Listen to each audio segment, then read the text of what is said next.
Walk with Monsy Lazarus ப்ரோக்ராமுக்கு உங்களை அன்புடன் வரவேற்கிறோம். வாங்க வீடியோக்குள்ள போய் பார்க்கலாம்.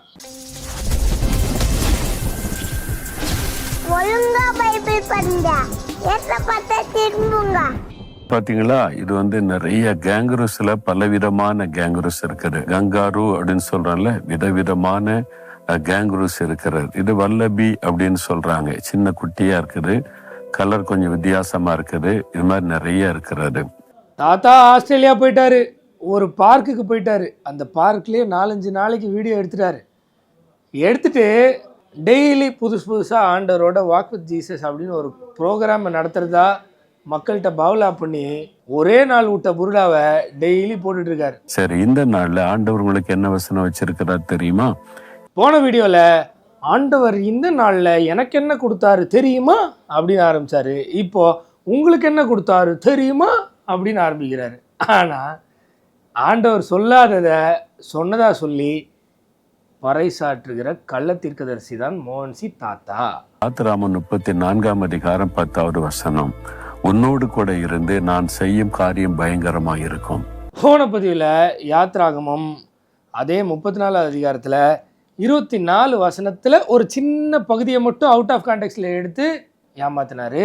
இந்த பதிவில் அதே 34 அதிகாரத்தில் 10வது வசனம், பெரிய வசனத்தில் ஒரே ஒரு வரியை மட்டும் எடுத்து உன்னோட கூட இருந்து நான் செய்யும் காரியம் பயங்கரமாக இருக்கும் அப்படின்றத வச்சு என்னென்ன உருட்ட போகிறாருன்னு பாருங்கள். அதுக்கு முன்னாடி இதை தாத்தா மட்டும் இல்லை, பேத்தி வரைக்கும் அப்படியே தான் உருட்டுவாங்கன்றதையும் பார்த்துருங்க.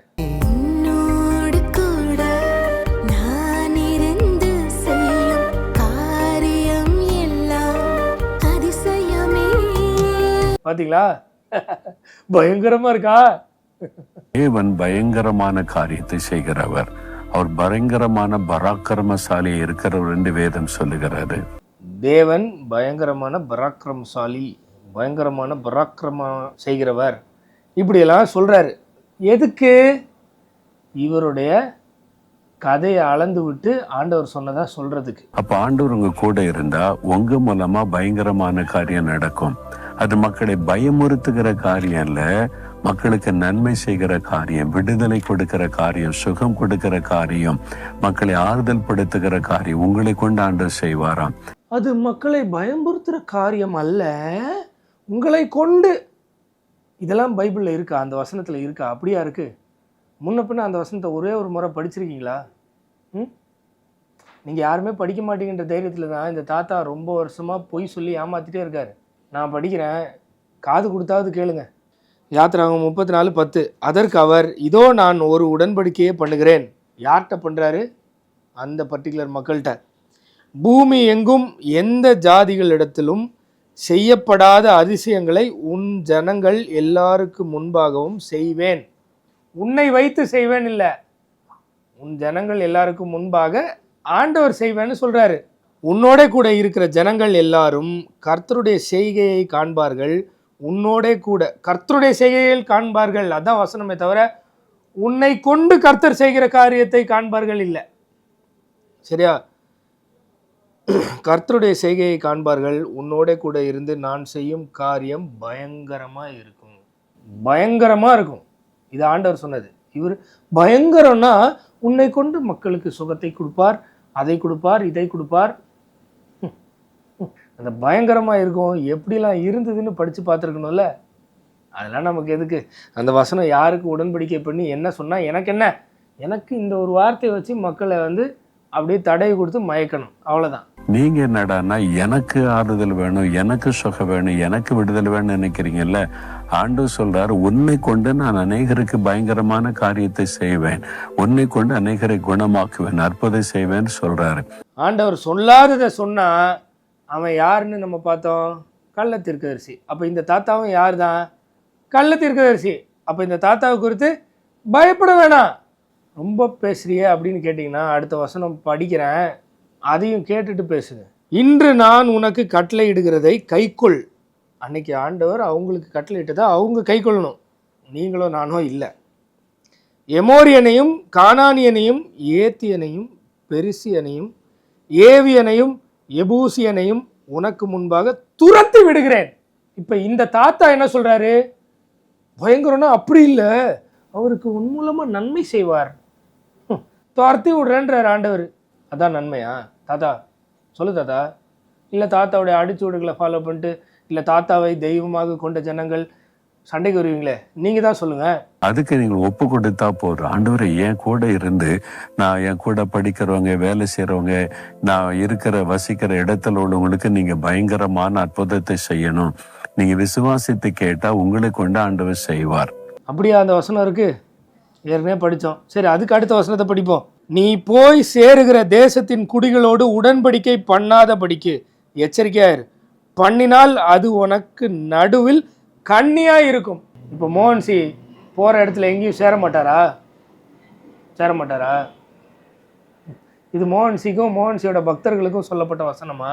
ஆண்டவர் அற்புதம் செய்யணும், முழு நேர ஊழியராக இருக்கணும், பாஸ்டராக இருக்கணும், மிஷினரியாக இருக்கணும் காரியம் அல்ல. விசுவாசித்தால் போதும். நீங்கள் இயேசுவை விசுவாசித்த சொந்தமாக்கி கொண்டா உங்களை கொண்டு பலத்த அற்புதம் நடக்கும். இன்றைக்கு உங்களை கொண்டு செய்ய விரும்புகிறார். சம்பந்தமே இல்லாமல் இந்த வசனத்தை கொடுத்து அதை சொல்கிறாரு. ஆனால் வசனம் என்ன சொல்லுதுன்னு படிப்போமா? 13வது வசனம். அவர்களுடைய பலிபீடங்களை இடித்து, அவர்கள் சிலைகளை தகர்த்து, அவர்கள் தோப்புக்களை வெட்டி போடுங்கள். மோகன்சி வெட்டி போட்டுருவாரா? ஆனால் மோகன்சி ஒன்று பண்ணுவார், ஐயா உங்க காலில் விழுந்துடுறையா, என்னை மன்னிச்சிருங்கயான்னு வீடியோ போடுவார். பார்க்குறீங்களா? இந்து தெய்வத்தை, இந்து மதத்தை நான் இழிவுபடுத்தி பேசினதாக அவர்கள் செய்திகளை வெளியிட்டு கொண்டிருக்கிறார்கள். நீங்கள் நந்த அந்த செய்தியை கவனித்து பாருங்க. நான் அங்கே இந்து மதத்தை இழிவுபடுத்தியோ இந்து தெய்வத்தினுடைய பெயரையோ நான் உச்சரிக்கவே இல்லை. காரணம், இது பொது இடத்துல பேசப்பட்ட ஒரு காரியம் அல்ல. இது எந்த பொதுமக்களுக்கும் சொல்லப்பட்ட வார்த்தையும் அல்ல. நான் எந்த பொதுக்கூட்டத்திலும் அப்படி பேசினதும் இல்லை, எந்த பேட்டியிலும் அது சொன்னதும் இல்லை. இடத்திலே ஆயிரக்கணக்கான இந்து மக்கள் பிரார்த்தனைக்காக வருகிறார்கள், குடும்பமாய் வருகிறார்கள், இப்பொழுதும் வருகிறார்கள். ஒருவரிடத்திலும் நான் மதத்தை குறித்து பேசினதும் இல்லை, அவர்கள் வணங்குகிற தெய்வத்தை குறித்து நான் பேசினதும் இல்லை. இவர் போய் தோப்புகளெல்லாம் வெட்டி போடுவாரா? சரி, முதல்ல அது இவருக்கு சொன்னதுன்னு ஒத்துப்பாரா? அது எப்படி உன்னோடு கூட இருந்து நான் செய்யும் காரியம் பயங்கரமாக இருக்கும்ன்றதை மட்டும் எனக்கு சொன்னதுன்னு நான் ஆட்டையை போட்டு அதுக்கு வேற ஒரு விளக்கத்தை கொடுத்து என்னைய வச்சு எல்லாரையும் ஆசீர்வதிப்பாருன்னு ஒரு புருடாவை விட்டு மக்களை நம்ப வைக்கணுமா?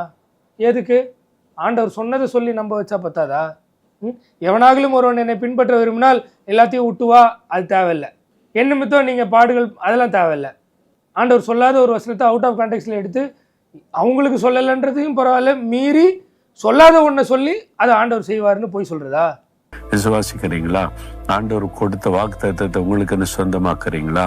ஆண்டவரே, நான் உன்னோடு கூட இருந்து பயங்கரமான காரியத்தை செய்வேன்னு சொன்னீங்க, என் கூட இருக்கிறீங்க, என் மூலமாக நீர் பயங்கரமான அற்புதங்களை செய்யணும், மக்களுக்கு விடுதலை கொடுக்கணும், சுகம் கொடுக்கணும், ஆசீர்வதிக்கணும், என்னை பயன்படுத்துங்க இயேசுவின் நாமத்தில். ஆமேன், ஆமேன். இப்போ அடுத்து ஆண்டவரே ஏமாத்தி ஆண்டவரே அதை நம்ப வச்சு ஆண்டவர்கிட்டயே ஜெபம் பண்றதா ஒரு இதை கொண்டு வரணும் இல்லையா?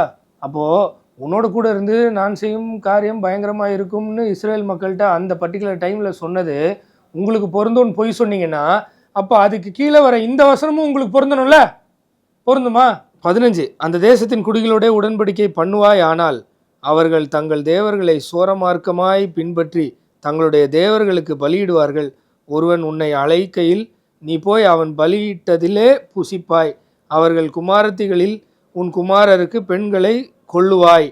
அவர்கள் குமாரத்திகள் தங்கள் தேவர்களை சோரமார்க்கமாய் பின்பற்றுவதும் அல்லாமல் உன் குமாரரையும் தங்கள் தேவர்களை சோரமார்க்கமாய் பின்பற்றும்படி செய்வார்கள். இதெல்லாம் மோகன்சிக்கு நடக்குமா? வார்ப்பிக்கப்பட்ட தெய்வங்களை உங்களுக்கு உண்டாக்க வேண்டாம். மோகன்சி உண்டாக்கலையா? மோகன்சி தாத்தாவும் பால் தினகரன் தாத்தாவும் உண்டாக்கலையா? அந்த இடத்தையே ஒரு தோப்பு விக்கிரகமாக ஆக்கலையா? இந்த இடத்துக்கு வந்தால் நன்மை கிடைக்கும் அப்படின்னு மாற்றலையா?